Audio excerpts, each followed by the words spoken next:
You're listening to the Friday Morning Show. I'm Heidi Holton with Malachi Coons. It's 8:37. Coming up, a chat with Amy Thielen.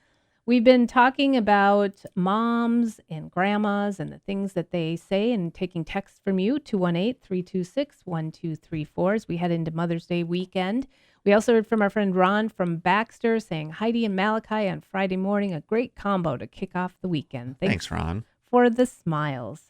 Here's a good kickoff for us for the weekend. We've got our friend Amy Thielen back with us. She is the host of Ham Radio. She's a James Beard Award-winning cookbook author from Two Inlets, and her cookbooks are The New Midwestern Table and Company. Amy, are you with us? I think we're seeing a photo of her grandmother, but she's joining us via Zoom. Hello. Hello. Can you hear me? Yes, we can. Good morning. Hey, Amy. Good morning. Good morning. Hey, if you move a little bit, is that a picture of your grandma right behind you? That's Aaron's. That's Aaron's grandmother. Aw. That's Nice. me as a cheerleader. Look at that. Ooh. It's so fun to zoom. No, my grandmother's on the other side. Yeah, one of our question of the week has been what are some phrases or some things that your mom or grandma said often? Do you have any you can share with us that are acceptable for radio? Yeah, my grandma had a lot of those. Canarching, kvetching, knitcheling. What do they mean? Kind of. Canarching means like kind of just being vaguely dissatisfied and being kind of annoying. Like kids kind of canarch around. They're kind of moon around or complain. Knitcheling is physical. So that's like one time I remember vividly sharing a bed with my grandmother for some reason. I was like a kid and I don't know. I had to sleep with her and she's like, stop knitcheling. And that's like, leg movement and okay. Fidgeting. And then kvetching is, just complaining. But canarching and kvetching are kind of really similar and, kind of an Eastern European Czech thing. She had a lot of Bohemian roots. So when I got to New York, when I lived in New York for a while, it was like, it sounds a lot like the Yiddish Jewish kind of, phrases of grandmothers too. Pretty similar. Well, Amy, I want to talk with you, because it's Mother's Day weekend and to celebrate moms and grandmas. But first, I think you need to get a few things off of your chest. You're having quite the problem in your kitchen. Oh, yes. I texted you yesterday. I texted Heidi to tell her that I was washing dishes in my bathtub because we had have you ever had a massive plumbing problem? Like not just like a little bit, but the pipes are clogged completely. And it appears that the other times in the past couple of years that they've been here to, unclog something, they told me they've just been making a hole in the center of what is 12 feet of solid grease. So how did I do that, Heidi? How did I do that? You're not just you're not pouring your bacon fat down the sink. Yeah. All right. Well, apparently so. I mean, I guess I didn't think I was. Yeah. But well, you wouldn't think, that just washing, obviously some grease comes off of everything, even if you're getting rid of the main part of the grease. But wow, that's impressive. Yeah, and I have a lot of other people doing dishes here too, and I keep a like really hot sink, sudsy, and then I let it all go down at the same time because I know that kind of flushes the pipes, right? Yep. But anyway, yeah, it's like we're prepped for a colonoscopy here with these pipes. They're all replaced. He replaced them all. Wow. He cut them. Oh. Did the plumber say this is the worst I've ever seen, or what were the plumber's thoughts? He was kind of, he was sort of like saying that, yes, basically. And I'm like, wow, I'm either just really bad or just like kind of dumb, or I'm like, I do a lot of cooking. Okay. But let me tell you, there's not going to be one scrap of fat that is going down now. Yeah. And it made me think though of like my mom and my grandmother and their grease can. I don't know if any of you grew up with like anybody who had a grease can under the sink. I don't You know what I'm I talking about? No, I think I think did my not. grandmother did. Yes. Okay. Yeah. Not my mom though, for some reason. Yeah, what was so they were just out like a Folgers coffee can?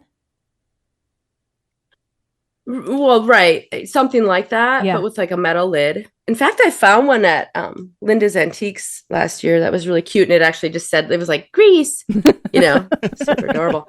Yeah. And, it's just kind of like a catch-all for, yeah. And things like flavorful grease that you want to save and actually do something with. So it's not, this is not your refuse grease. I see. This is like saving, oh gosh, let's say you do a roast or something and that beef fat is really good.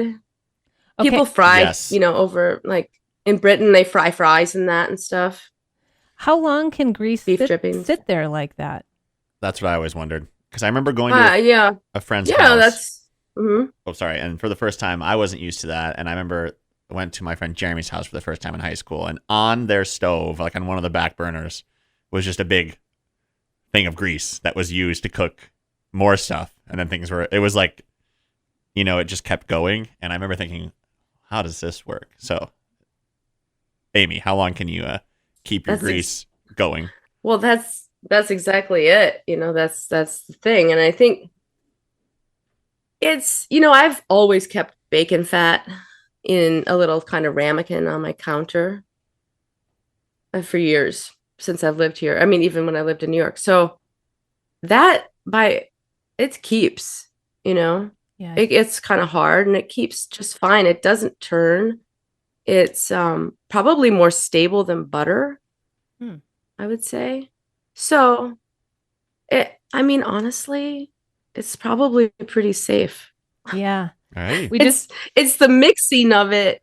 As long as it's all fat and not, if it's like really actually fat and not liquid, probably safer than some of the processed stuff that we eat, Okay. And it gives it that good flavor. Yeah. I mean, you could always keep it a person could keep it in the refrigerator rather than like under the kitchen sink, if you want to. Then you're fine. That's fine. We just heard from Nicole, who says her mom still has the grease can. So there you go. So, Amy. Awesome. So you're all good, though. You can now wash again, and you'll have new rules for yourself in terms of how you're going to wash. Yeah. Yeah, I want to make some of those signs, like those, you guys know those red and white, those signs that are above salad bars. Yeah. That just have all the rules and they're just like there's a specific look to them. They're either red or blue and they're just like, don't double dip, do this. And I want to have that. I want to make that right by the sink. Like no doing dishes like in the style.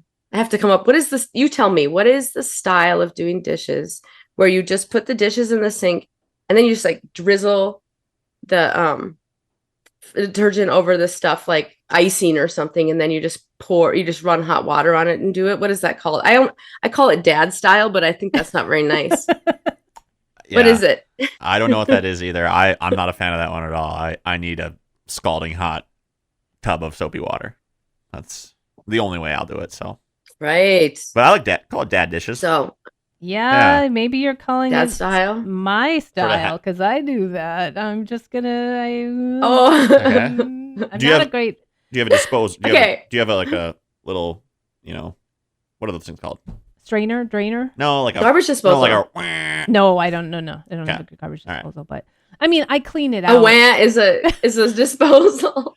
That's what I call them because I actually hate those things. Yeah. I never had one growing up and I still have never had one. And I always am trying to turn people's lights on. It's like middle of the night. You're staying at someone's house. You're trying to get a glass of water and you just flick a switch and all of a sudden just. There we go. I hate it. It scares the crap out of me every time. So. And okay. Heidi, do you have one of those? No, I don't. There was one when we bought the house, but we took it out. Oh, right away. you chose not We're to have not it. allowed to have them. Right. I It's think it's illegal. a rural thing. Those are illegal? No, it's What? They're everywhere. do you live in the country, Malachi? Newly, yes, but there isn't a garbage disposal. I grew up in the country and there wasn't one at my parents' Yeah, house. I Yeah, don't- they don't allow them. Yeah. In They rural don't places. allow in the country. Oh, because so much junk just goes down into the. Yeah. Yeah. Okay, that makes sense. City folk apparently can do it, but not us rural folks. I think it's got to do with the septic. Okay. Yeah. Something. They terrify me every time. Oh my gosh. So no for the It's the for middle of the night. rural You just want to get a people. little light on. And okay. Anyways. I told you we'd have some fun today. We're talking to Amy Thielen. Ham Radio is going to be coming back at the end of June, and we're very excited about that. We've got some texts coming in. Malachi, are you watching the text line there? Yes, we Lisa said. Okay, yeah, no, that was the bacon grease one, and then we heard. We didn't read that we one didn't get to yet. that one. Yep. My mother was a bacon grease saver too. She had a small crock near the stove, especially for that. Yeah, I gotta start saving it. I feel like I usually try and just cook the next item in the bacon grease like right after I do bacon, just because for some reason. But I'm just gonna start storing it. And then we also heard from Megan. This is about our style of dishwashing that we were saying. Oh. Yeah. She said my mom would call it doing a bleep job. Oh. So that is That would be fun on your sign, wouldn't it? Yeah, permanently. Yeah. Yes, I think that would be That'd be very, fun. very good. people are really bad with signs though. You put up signs that says like recycling here, trash here, and people just ignore it, I find. But maybe the people in your household, Amy, are a little more reliable when it comes to direction. Maybe if you swear at them and make it funny, it's like it really hits home. Let's talk a little bit. Let's move into some food stuff because I want to hear some of your memories of. I know you come from a line of cooks, that's for sure. Your mom, your grandmas, the people before you. Mhm. It made Yeah, definitely. it made you think about outdoor cooking, didn't it?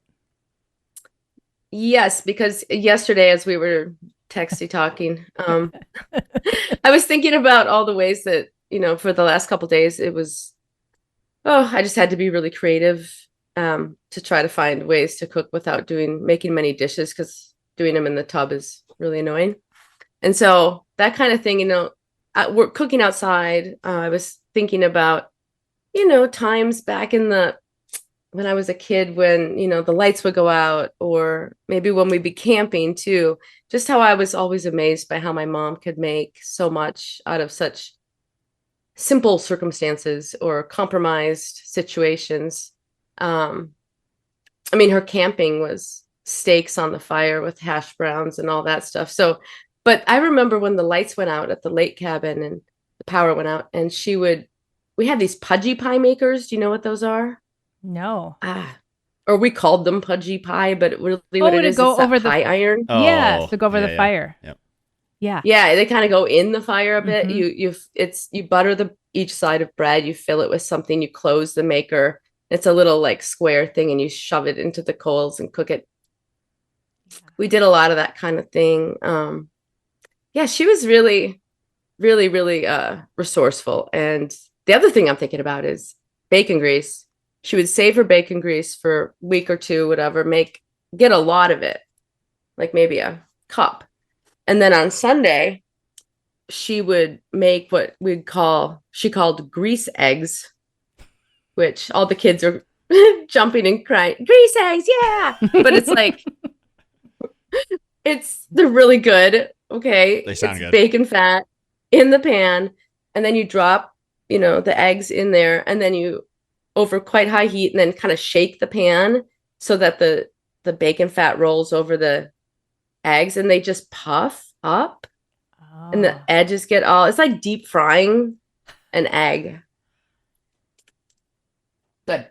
Wow. Okay. Oh, That'll be on my list of things to try this weekend.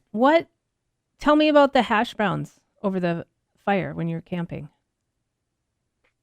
Yeah, she would I think she would have the potatoes shredded, and she would bring cast iron pans. Like, this is not the kind of cooking that is light enough to pack through the wilderness. This is Right. car camping. but big steaks that she'd have custom cut so they're thick enough, and And you know, a crispy hash brown. oh yes, tons of butter. Okay. Also some of the fat from the steak. Oh yeah, really. Oh, and then what else? Like asparagus. I mean, it was like a Wow. steakhouse out there, or we ate well, and then the next day it'd be whatever fish we hopefully caught. There you go. Yeah.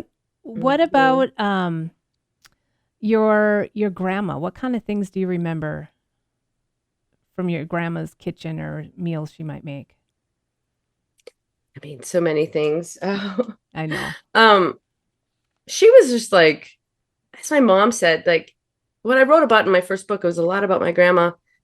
And my mom sort of clarified for me recently. She's like, grandma didn't really cook that much. She just talked about cooking, and she did make a lot of cool stuff for the grandkids, but it wasn't very elaborate. And she also had a way of kind of just selling it like as an experience.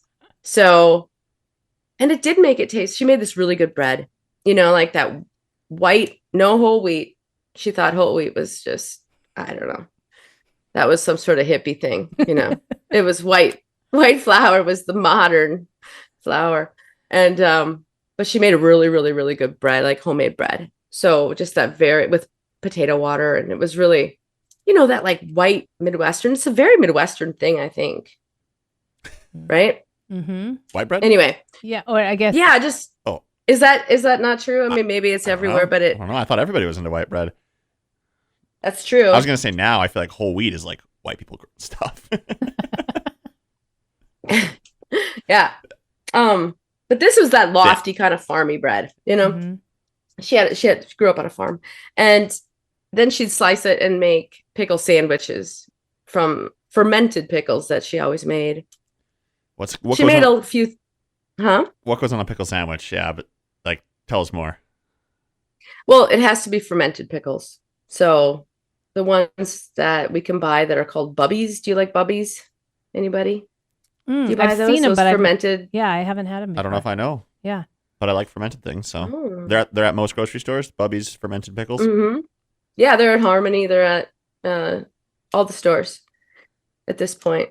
And it's it's that traditional fermented pickle. It's the kind of thing that people have sides. They're either vinegar or ferment. Mm. The fermented ones are really sour. I like those. Anyway, so she'd slice those thinly, and then it would be just tons of good butter. And she always got her butter from this place down the road. So like every little piece of this very simple thing was elevated or special and talked about and iconic, Amy, I recently saw, I was making some stuff. A friend of mine gave me the inside of a cookbook because, I like to cut things up and make things out of paper, right? So I didn't even know what cookbook it was, but it was like from the 50s. And I'm looking through some of the recipes there. And for some reason, celery was just like the main star, which just made me laugh so hard because we think of celery as providing some taste or being part of the beginnings. But they had speaking of white bread is why I thought of it, a celery sandwich that was like cut off the crust of a piece of white bread, put in some celery and butter and roll it up. Like it was like this taste treat. And I was just like, wow, what was happening then? I guess maybe it was a cost saving thing or something. Yeah, maybe celery, think about at the time, some of these, the way that they were making celery and packaging it and selling it as something that people could always have was probably new-ish. Mm-hmm. I've kind of come back to celery. I kind of like celery, Heidi. I do. Yeah. You do too, yeah? I do. I'll still do bumps on a log every once in a while. What? Or ants on a log. Yeah. Is that what it's called? Bumps on a log? That's a band, isn't it? I'm getting confused here. Bumps on a log, yeah. Yeah. Ants on a log. There we go. Huh. You ever do that? I don't like the ants part. I do like I like cream cheese in celery or peanut butter in celery. I do like that. My grandma always served that before the Thanksgiving meal. It was like very fancy to have these celery sticks with stuff in it. I enjoy it as well. I just was surprised to see it be the main star, of multiple. I don't remember what the other recipes were, but it is a great flavor for sure. Bumps Yeah, on. I feel those sometimes with Boursin cheese. Have you ever done that? Ooh, Oh, no. no, but Yeah. Talk about fancy. Oh, so fancy. Yeah. No, but they're fun to fill, you know? They're Yeah. kind of fun to make. yeah, it makes it more of like a Do you ever grow celery? I have tried many times to grow celery Yeah. just try without it. much success. Mm. I've grown it. It's just stunted but the leaves are worth it alone because they have a ton of flavor and they're beautiful in salads, like chopped up. Yeah. I love the flavor of that in the salad. It's with the yellow leaves on the inside from something from the store, but Yeah. otherwise just leaf celery from the garden is good. Huh. Yeah, I do love those inside. That's sort of a newer thing for me. I think I grew up thinking that's the part you don't eat in celery. Mm. And I love it. I love to put, if made something, you just want a little extra sparkle and you put that on the top. It's so good. Amy, we have run out of time, but the good news is Ham Radio, we're in talks. We're in the works for it. Yeah. It's coming back at the end of We're booking them. June, and it's going to be a lot of fun.